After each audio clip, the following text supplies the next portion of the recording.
I know you've been appointed a Japan Heritage Ambassador.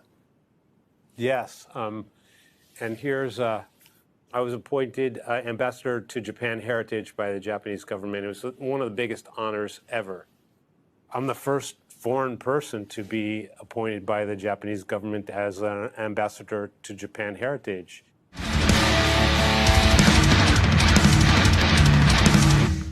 Hola a todos y bienvenidos a Rock and Reactions. Muy buenas, David. Muy buenas, Ángel. ¿Qué tal? Bueno, vamos a ver un documental sobre Marty Freeman y lo hemos subtitulado, le hemos integrado los subtítulos que traía, ¿vale? Os recordamos que nosotros no ponemos directamente los vídeos de YouTube, sino los descargamos para luego poder emitirlos para que tengan la mejor calidad posible, para que no se corten, etcétera. Para que tengáis una mejor experiencia. En definitiva, y esos subtítulos de YouTube lo hemos integrado en el vídeo para que los podáis leer en español. Los que habléis inglés, pues obviamente no os hace falta nada. Y tal vez en otros idiomas sí pues tengáis alguna dificultad, ¿no?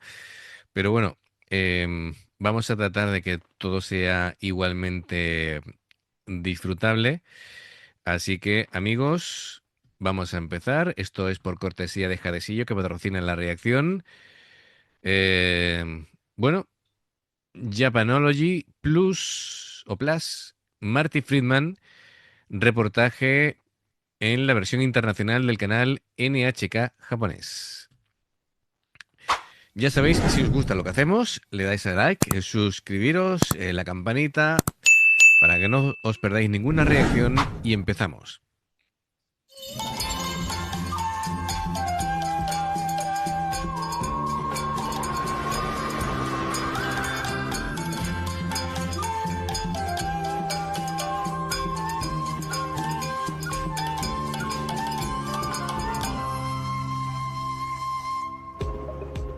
Hello and welcome to Japanology Plus. I'm Peter Barakan. Today we present one of our Japanophile profiles, and it's a slightly unusual one in that I'll be talking to an American guitar player who used to be a member of a well-known heavy metal band until he moved to Tokyo out of his love for Japanese popular music.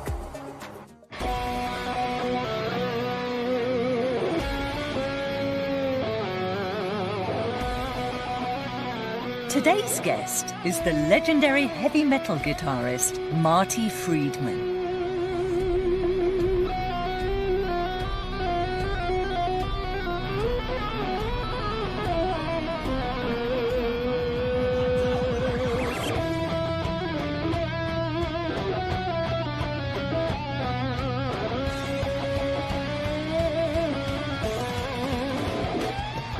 Now based in Tokyo, his work includes collaborations with famous Japanese artists and bold reinventions of J-pop songs.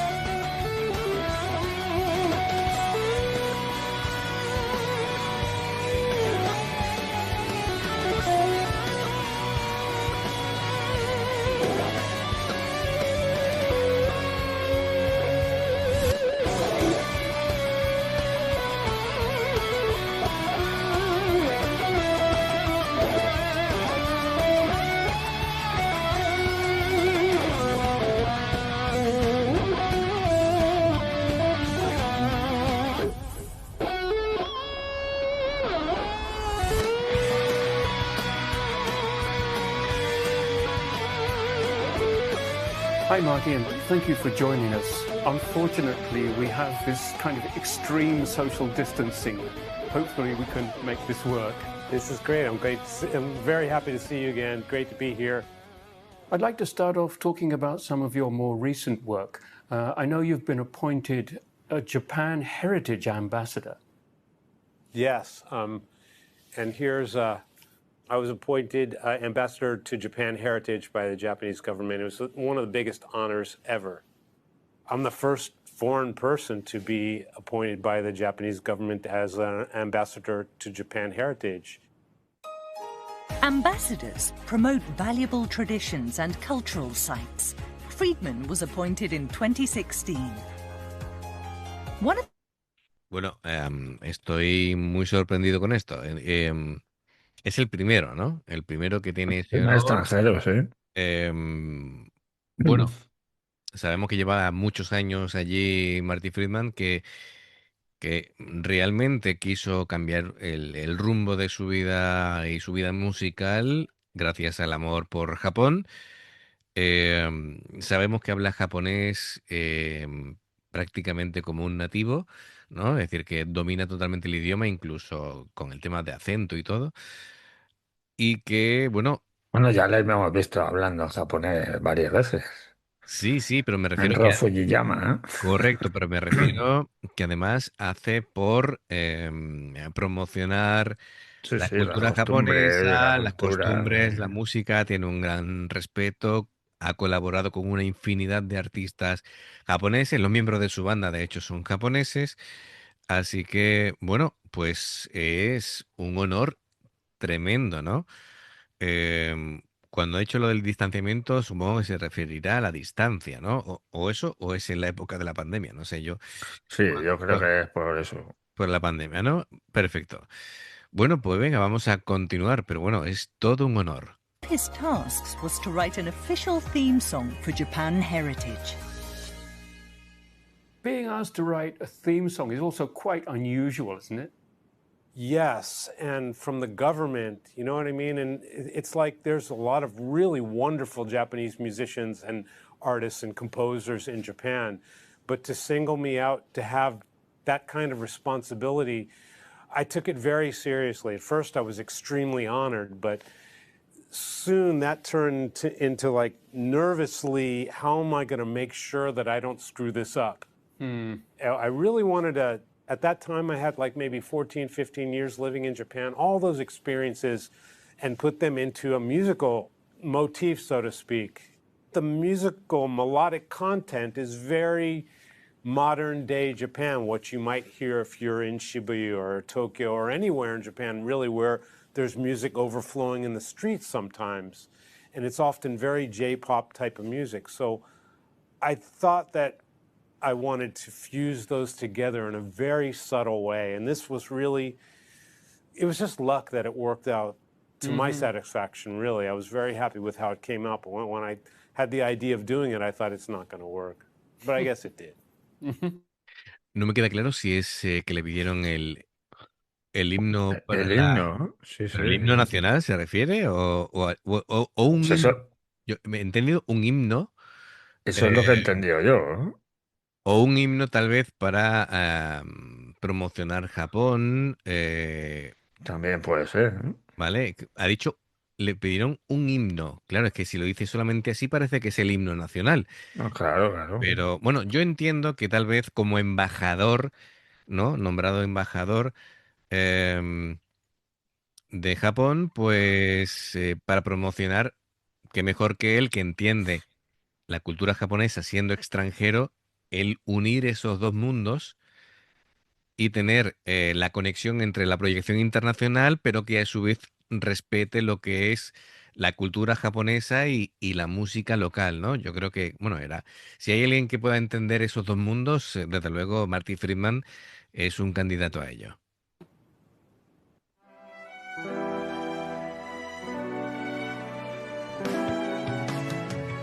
Es el himno oficial, es el himno de Japón.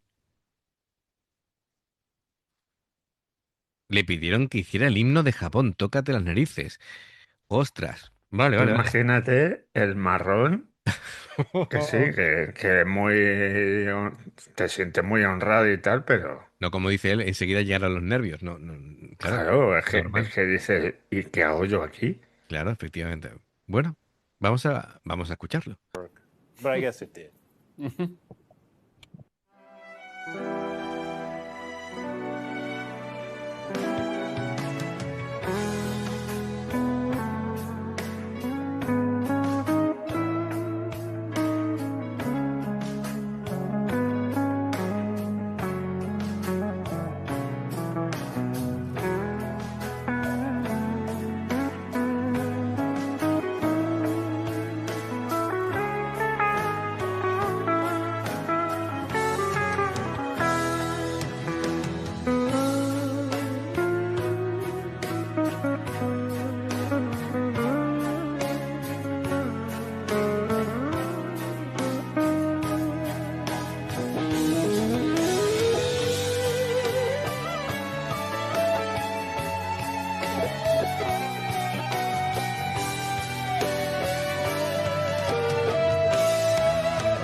Brutal, porque, bueno, creo que ningún himno nacional ha sonado así jamás, ¿vale? Claro, empieza tocando limpio con escalas, creo que era la pentatónica, es decir, muy, muy de Japón, y de pronto está ese cambio hacia la distorsión, hacia esos bending expresivos, que bueno, es como la llegada del mundo moderno o la llegada de Occidente o la mezcla de las dos culturas, ¿vale? Y termina otra vez volviendo a la sensibilidad del comienzo. Precioso. Me parece que lo hizo genial. Sí, sí. A ver si da alguna explicación más sobre esto, pero vamos, impresionante. Marty Friedman was born and raised in Washington, D.C. His childhood hero was Elvis Presley. He was inspired to pick up the guitar after seeing a certain rock band play live. I was 13 or so, between 13 and 14. I saw Kiss in concert, and Okay. that just changed everything. You know, I thought I knew about rock and roll, but then I saw Kiss, and oh, now I see what rock and roll has become. The day after I saw Kiss, I went to a music shop and got a guitar. Voy a hacer un inciso. Ya tenía la misma postura de la mano con la púa que tiene ahora. Sí, sí, así. Ese arco que tiene. Sí, sí, sí. No se le ha quitado la manía, ¿eh?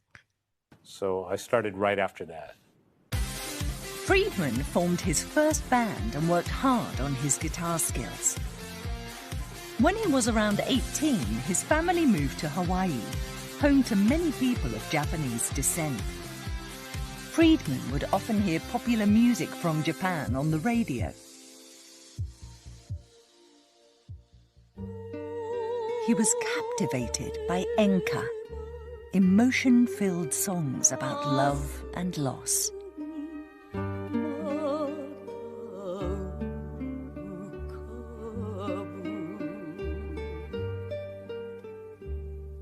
I didn't know anything about Japan, but I heard this exotic music and this exotic singing style. And I was like, I don't understand a single word of this, but the emotion is coming right through to me. I'm like, wow, what a secret weapon this singer has. In a musical sense, it was the way they shook the notes. The vibrato? The vibrato. In Japanese, you say kobushi. When I started to analyze the vibrato of the enka singers, I'm like, this is nothing like what the guitar players are doing. The space between the way they shake the notes is different. The way they sustain notes is different. The way they add vibrato at the end of the note rather than at the beginning of the note is different from a guitarist.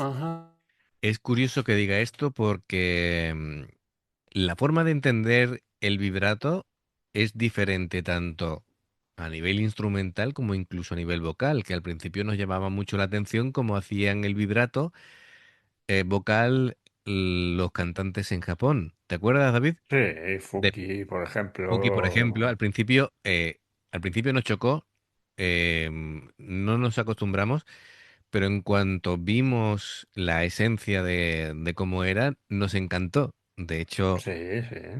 en el canal os podéis encontrar que la primera vez que reacciono a Fuki no me terminó de gustar No, no, a mí tampoco. y sin embargo después se convirtió en una de mis vocalistas preferidas porque tal vez no le encontré el punto de su forma de cantar o tal vez Pues ese día tuvo un mal día, mira, no es lo sé. que lo que acaba de decir Marty es lo que pensamos nosotros, ¿eh? Ujú. Que sin entender nada, Claro, la misma música y cómo interpreta la vocalista, sí, te llega el sentimiento, lo que quiere totalmente. decir. Sí, sí, sí, sí. Bueno, la música no deja de ser un lenguaje universal y Lo que yo, pasa que, claro, luego hay ciertas canciones que dices, parece una fiesta y tal, sí, y sí, habla de totalmente lo contrario. Y claro. ahí te... No, pero yo cuando escucho música, sea en el idioma que sea, mi cuerpo mimetiza lo que me va transmitiendo la música, ¿vale? Es decir, a mí cuando realmente me gusta algo, siento escalofríos, ¿vale? Es decir, se me eriza el vello y algo hay en esa música que de pronto me hace sentir cosas, ¿vale? Y eso es realmente, cuando va despertando emociones en ti, han dado con algo bueno, ¿vale? Al igual que cuando escucho una nota desafinada, para mí es como si un gato arañara arañara una pizarra, o cuando veo que el cantante sufre vocalmente, también lo percibo y casi me agobio yo también, ¿vale? Es decir, tengo esa manera, esa forma de vivir la música, es por Sí, desgracia sí.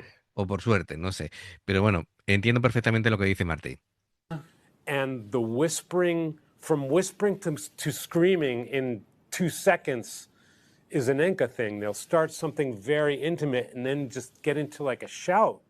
And it really kind of messes with your emotions as a listener. So I tried to analyze that and do that on guitar in whatever primitive way I possibly could. Let's hear a phrase without and then with kobushi.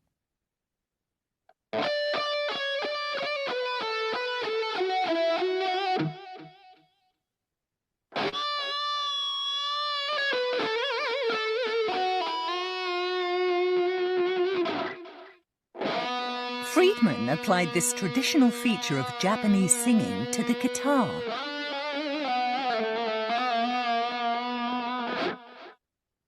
And he brought it to life in the realm of heavy metal. Nothing quite like it had ever been heard before.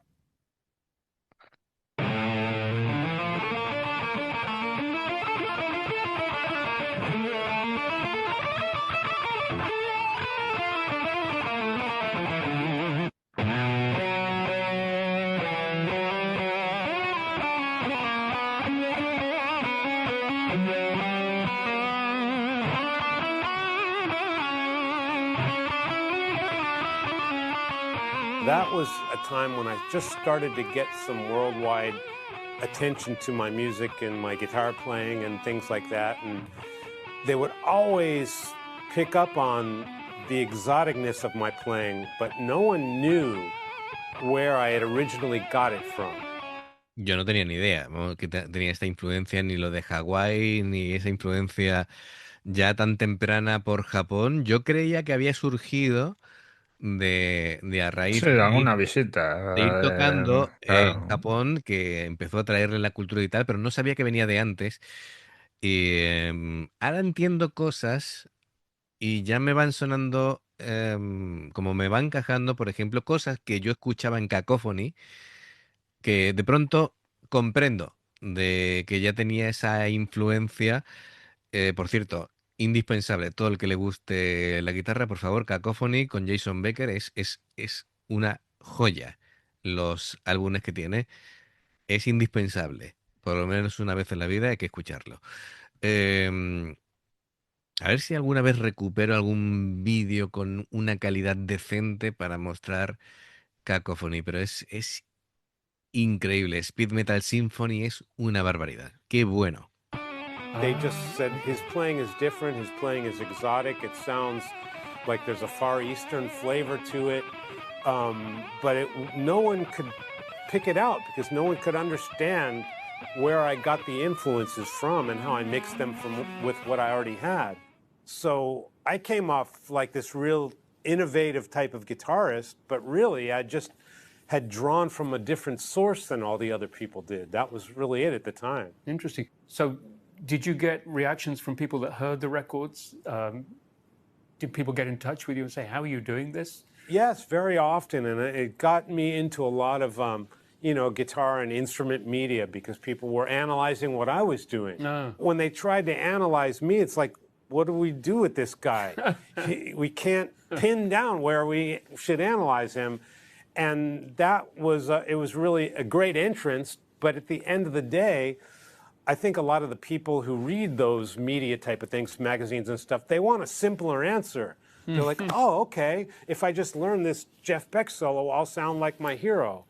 But it wasn't so easy with Marty Friedman. It's like, well, this is what he's doing, but we don't know where he got it, and we don't know where you should study to learn this. And you weren't telling anybody either. Well, I was trying to explain it, but like no one's going to go and find these Enka CDs. Right. And listen, and even if they did, it's like different things appeal to me than what appeal to other people. In In 1990, Friedman joined the heavy metal band Megadeth. His unique guitar work contributed to their superstar status as they toured the world. Tiene gracia que hablemos ahora de Marty Friedman en este documental, cuando precisamente ayer me invitaron al cine a ver el documental de Megadeth del 40 aniversario, en el que, bueno, digamos que Dave Mustaine y Marty Friedman tienen conceptos diferentes de lo que fue el abandonar la banda por parte de él. Siguen sus 13, ¿no? El bueno del líder de Megadeth, y Marty Friedman simplemente quería, pues tenía ya otras inquietudes, o quería buscar otro sonido, o tal vez ya no le llenaba, ¿no? Lo que estaba haciendo en la banda, y ya está, ¿no? Según Dave Mustaine, solamente quería ralentizar el ritmo de las canciones de Megadeth, ¿vale? Y ya está. Para que sonara como más comercial, ¿no? Esos famosos 120 BPM, para que fuera el código del éxito de la radio. No tiene nada que ver. Y sigue sin comprenderlo. No lo entiendo. Pero bueno, em, el documental en sí está interesante. Dice muchas cosas, pero tiene cierto resentimiento sobre las personas que abandonaron la banda. Por ejemplo, a Kiko Loureiro ni siquiera lo menciona en el documental, ¿vale? Y es un guitarrista Pues, importante que ha pasado por ahí. Es junto a Martin los dos que han abandonado la banda, y todavía el resentimiento está ahí. Y bueno, y también en el documental te dan la oportunidad de escuchar en primicia el disco entero, que todavía no ha salido. Venga, volvemos a esto. Their destinations included Japan. Friedman felt a growing desire to learn the language of the culture that had inspired him, and so he got down to work.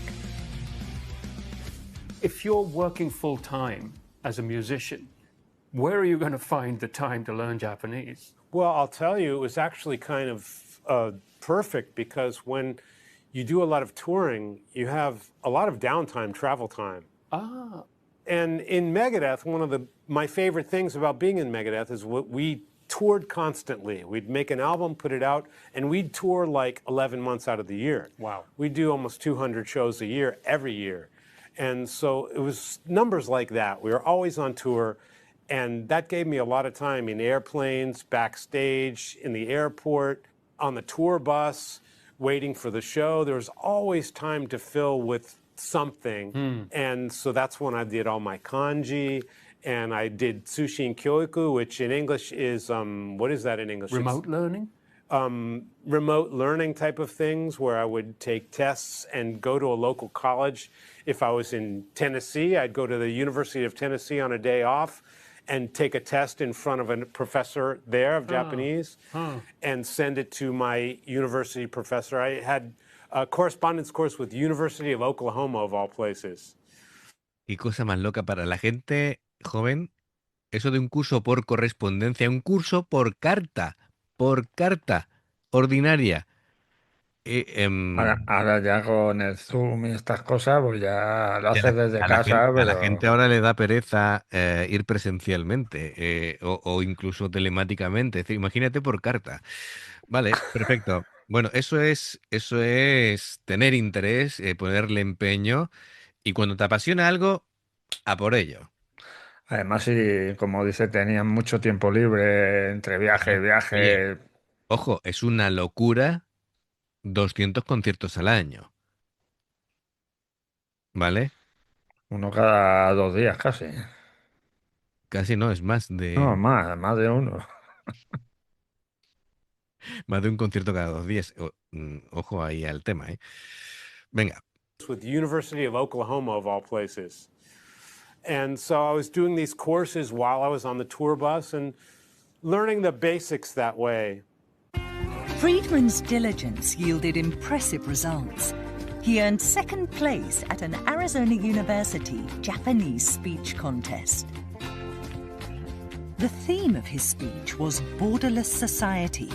He spoke about his vision of a future world in which people all live together in harmony. How did it go over?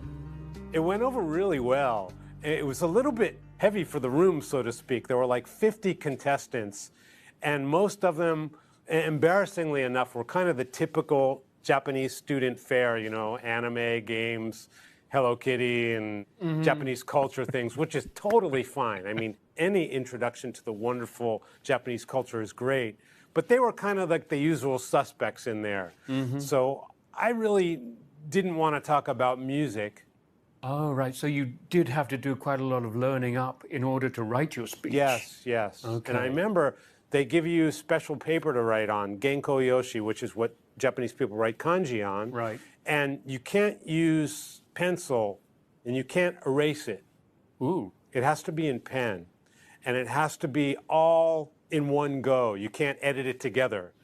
So I remember doing so many drafts so I could get it all in one go. In 1999, Friedman Es impresionante, ¿verdad?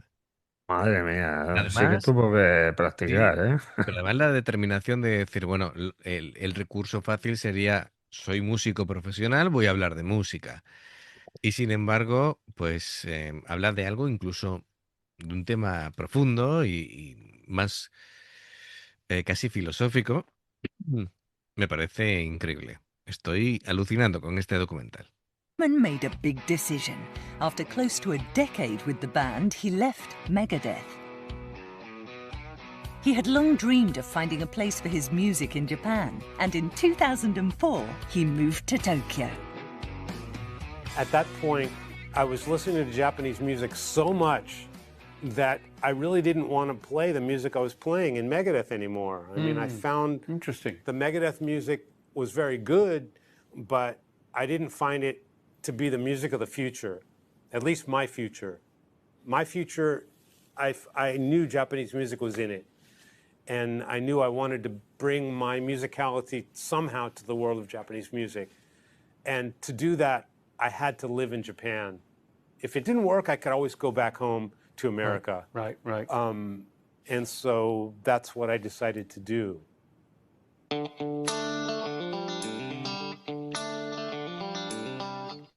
Además, creo recordar que Marty Friedman era de un lugar en Estados Unidos en el que es de estos lugares de que nunca pasa el tiempo, ¿vale? Es decir, nunca pasa nada, todo el mundo es igual, generación tras generación tras generación. En De fin, donde quieren salir ahí el pueblo, correcto, correcto. Es decir, es una en ciudad el que si vives en ese sitio ya sabes lo que va a ser de tu vida por los próximos 50 años, ¿no? Así que, bueno, él decía, bueno, queda el recurso de volver, ¿no? Pero no quería hacerlo. Es decir, pero prefiero que no. bueno, y de todas maneras, él se arriesgó mucho, ¿no? Sí, claro, claro, obviamente. A ver, Irte a un país hay que decir totalmente distinto al claro, tuyo. pero hay que decir una cosa, él ya era famoso antes de llegar a Megadeth, eh, se vuelve enormemente famoso ya con Megadeth, ¿vale? Tiene los arrestos, el coraje De de irse. ser el primer miembro de Megadeth en la historia que abandona por él mismo y no que lo eche Dave Mustaine, y es un riesgo importante que cometió, ¿no? Pero bueno, como él era su pasión y lo tenía claro, pues, oye, Claro. perfecto, perfecto, Persiguió su sueño. correcto. Friedman found a place to live in Shinjuku, a major hub for musicians and music fans. He's going to show us where he used to live. My room was like on this side, and it was facing, it's gone now, but right here, there used to be a big neon sign. The thing is, I didn't have any curtains in my room, and that sign was on all night. So it was a bright light coming into my room all night long, every night. So I taped manga onto my window. Friedman went from being a famous rock star to being almost unknown. His living circumstances, too, were transformed. Vale, esto es una discusión que he tenido yo con gente, diciendo, no, ¿cómo que se fue allí y allí no lo conocían? era el guitarrista de Megadeth, mundialmente conocido, digo, no tanto como creéis, es decir, conocido en el ámbito cerrado del heavy occidental Claro, dentro claro. de Japón, es decir, para el mundo entero muy conocido, dentro de Japón no tanto, en un ámbito cerrado sí, pero para la gran mayoría la gente no lo conocía y entonces realmente fue empezar casi de cero. Vamos a ver cómo le fue.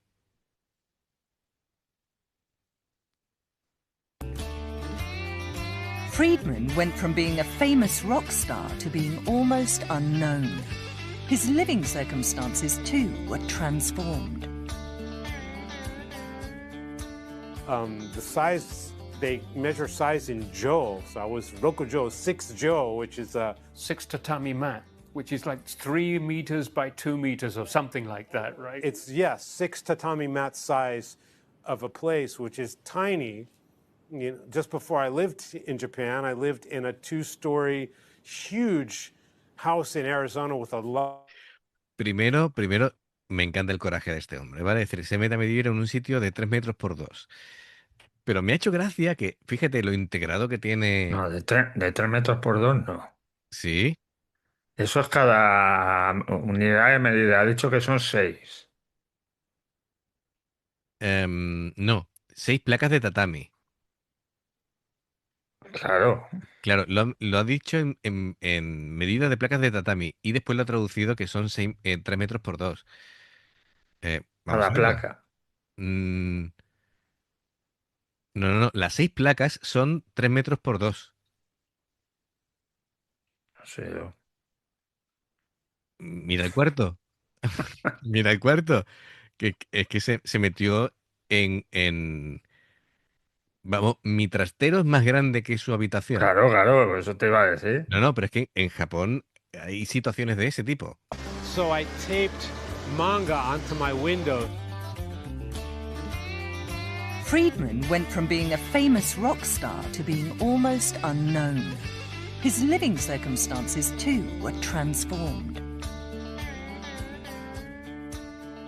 The size, they measure size in jo. So I was Rokujo, 6 jo, which is 6 tatami mat, which is like 3 meters by 2 meters or something like that, right? it's, yes, 6 tatami mat size of a place, which is tiny. You know, just before I lived in Japan, I lived in a 2-story, huge house in Arizona with a large lawn and a pool, and Wow.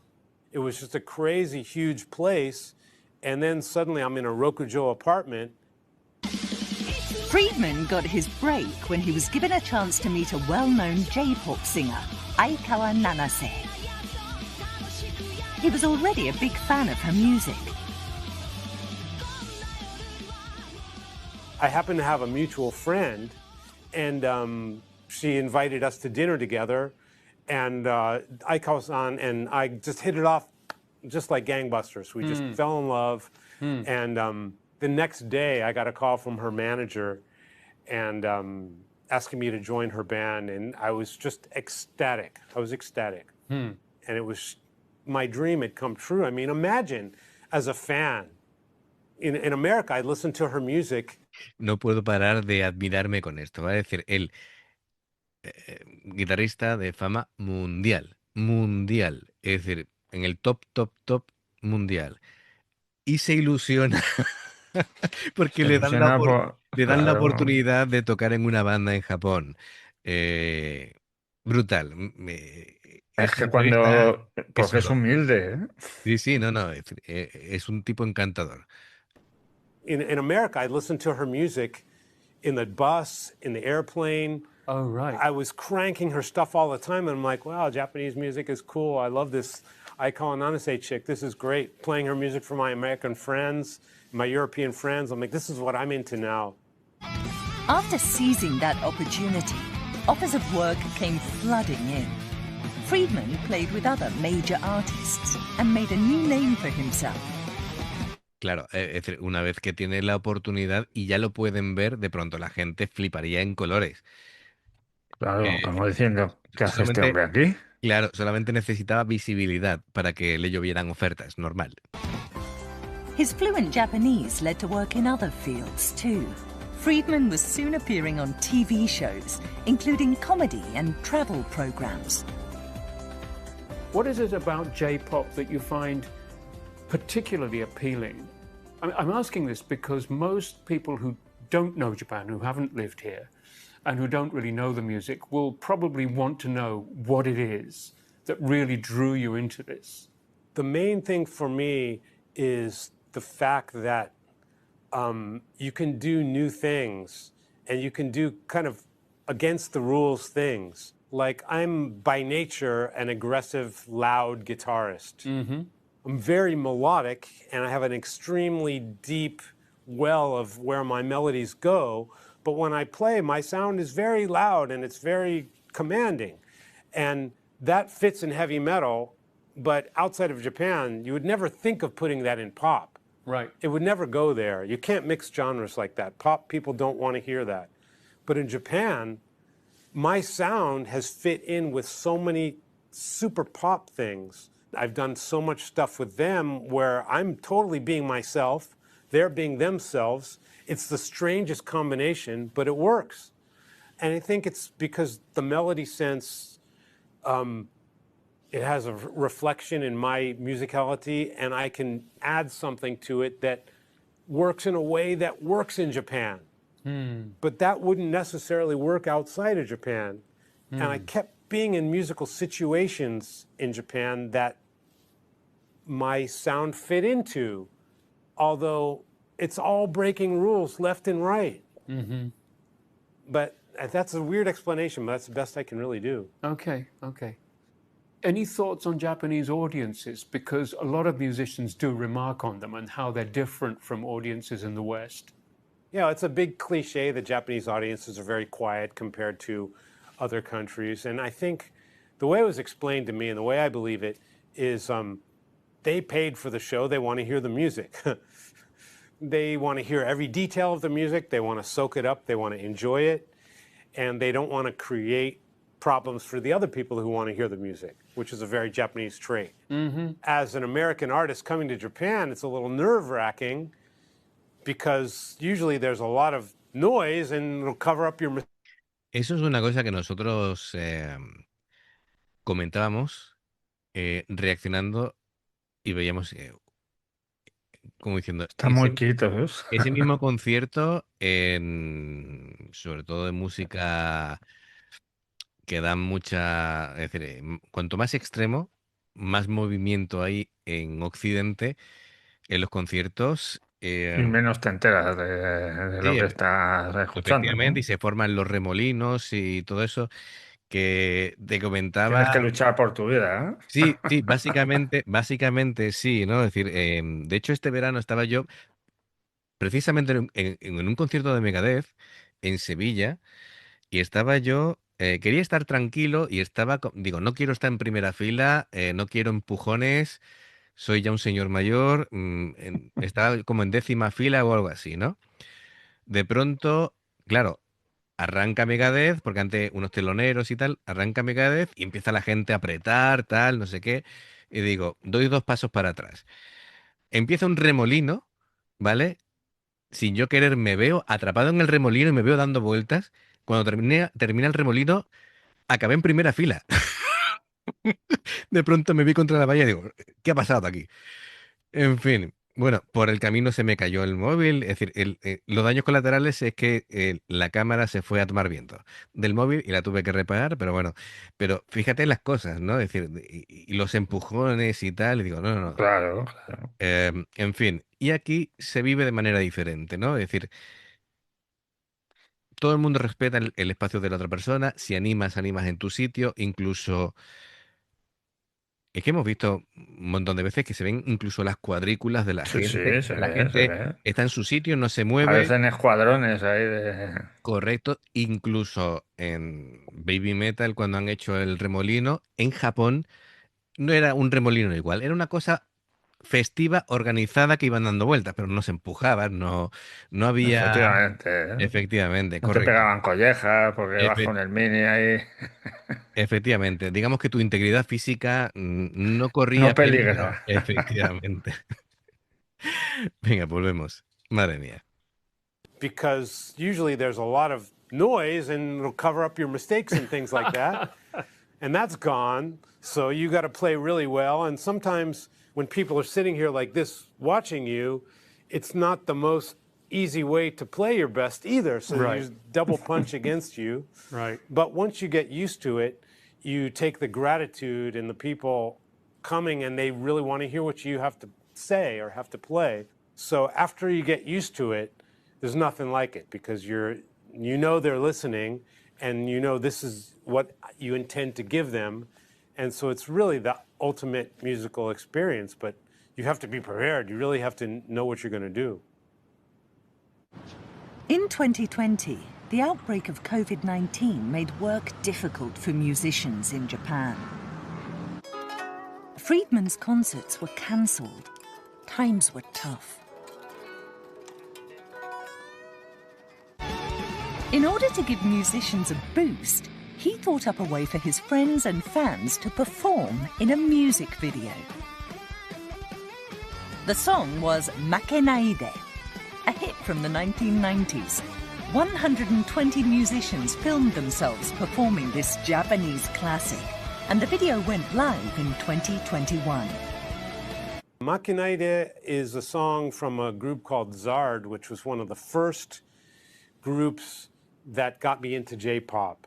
It's a female singer, but what's interesting about Zard was their songs and melodies are very happy and very kind of light, airy pop, but they've got these typical heavy metal cliches in the guitar riffs, and it's just such a mismatch. You know, it's like Olivia Newton-John. Me encanta la capacidad que tiene para combinar, ¿no? Estilos y músicas y culturas y que, bueno, en esa época la verdad es que muchos artistas al final se lanzaron a hacer cosas, ¿verdad? De Sí, tocar en colaboraciones. De hecho, el ver ya un vídeo musical y ver las pantallas divididas con todos los músicos en cuadrículas, dice, esto es la época del COVID, seguro. claro, claro, fijo. Cada uno en su casa. Seguro, seguro, efectivamente. Pero bueno, fue una salida, ¿no? Claro. Gracias a Internet. But Yeah. with like heavy metal in the background. It was just so weird. And it doesn't work, but when you get used to it, it's fantastic. That song, Makenaide, means Well- don't give up. And I figured, what a time to do a song that means don't give up and share it with the whole world. And not only share it with the whole world, but try to get them involved. One of the people in the video, Jason Becker, is an old friend and a former bandmate. Becker was a guitar prodigy. In his 20s, he was diagnosed with ALS and his physical mobility declined, but he continues to compose and release music. Este hombre es un ejemplo de lucha. Sigue componiendo con los ojos, nota a nota, tío. Y sigue sacando discos. Y muchísimos artistas de talla mundial se ofrecen a poder trasladar después esa música para que la pueda escuchar el mundo. Este hombre, antes de tenerla, era un virtuoso de la guitarra, igual como mínimo del nivel de Jason Becker. Por favor, escuchad Cacophony porque es este hombre con Jason Becker, con Marty Friedman. Espectacular, espectacular. Eran puro talento. Fíjate qué tristeza y qué Y que- enfermedad más cruel que es el ELA. Es, Es que es terrorífica. para mí es la peor. Para mí es la peor. Bueno, esa el Alzheimer también No, pero es chungo. el Alzheimer, el que lo sufre no se termina enterando. ¿Vale? Es decir, lo sufren Sí, más no, ya, los ya, sí. familiares. Pero la ELA es una cárcel en vida. En fin, bueno, no me meto más con esto. Es, de verdad, mi admiración plena y absoluta por Jason Becker. Physical mobility declined, but he continues to compose and release music. And my great friend Jason Becker was in it. He's had ALS for 25 years. Oh my God. And he's a living testament to never giving up and succeeding.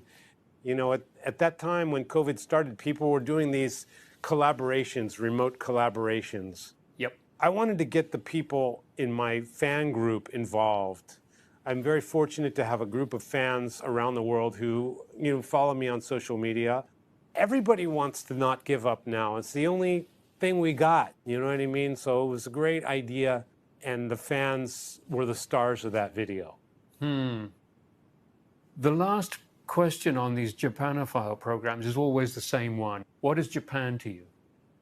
Japan is definitely a place that has allowed me to grow as a person, as an artist, as a musician, as someone who has a responsibility to contribute something that I'm able to do, to be able to have this fortunate thing happen to me is through the work of the Japanese people around me and the cultural way of thinking when it comes to music. The process of being able to do music in Japan is something I'm eternally grateful for. And I have Japan and just the way Japan is to thank for that. Okay, thank you very much. Thank you very much.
...2021, efectivamente. Es impresionante. Bueno, en la actualidad tiene 63 años y no lo aparenta, ¿eh? Se la debió pegar el ambiente de allí de Japón. Sí, sí, sí, efectivamente. Porque... Vamos a tener que ir allí para rejuvenecer, como Sí, los sí, vampiros. totalmente. Pero bueno, yo no tengo en verdad no tengo ningún problema con la edad. Ni con las canas, ni con nada. Así que, bueno, estupendo. Por cierto, nos hemos reído con el tema del banner de la cabecera del canal, que lo he hecho, a ver, lo hemos hecho digitalmente con ayuda de IA y todo, ¿vale? Para que nos pusieran lo mejor posible, pero se han pasado de guapos, ¿vale? Es decir, nos han puesto mejor de lo que Sí, realmente estamos. efectivamente, efectivamente, ¿eh? Nos vamos a Así tener que que, poner los avatares esos, efectivamente, ¿no? Es decir, en vez de nuestra foto de en vez de perfil, nuestras caras. nos ponemos ahí, claro, efectivamente. Así que no hemos reído mucho. Digo, bueno, la IA es generosa y nos ha puesto más guapos de lo que Sí, sí, sí, sí. merecemos, Ya he pero dicho, bueno. digo, así no le salta el antivirus cuando me vean. Pero bueno, quería que fuera así algo parecido a animación. Bueno, pues amigos, lo principal, ¿no? Es decir, gracias a Jatesillo que ha tenido la gran idea de traer este documental para que lo reaccionáramos. Y amigos, ya sabéis, si os gusta lo que hacemos, se agradece el like para que siga creciendo el canal, suscribiros, importante. Somos, bueno, vamos ya camino de los 7000, a ver si lo conseguimos. Y, y bueno, muchísimas gracias por todo, de verdad. Sabéis que hay dos formas de apoyarnos, el haceros miembros del canal con el botón de unirte o de join, lo que veis aparecer por la pantalla.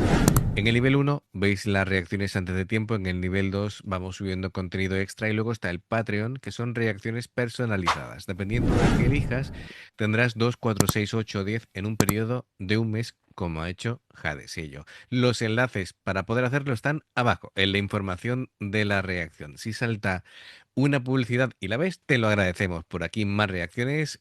Gracias por apoyarnos, de verdad, de corazón. Esperamos vuestros comentarios y nos vemos en la siguiente. Adiós. Hasta luego.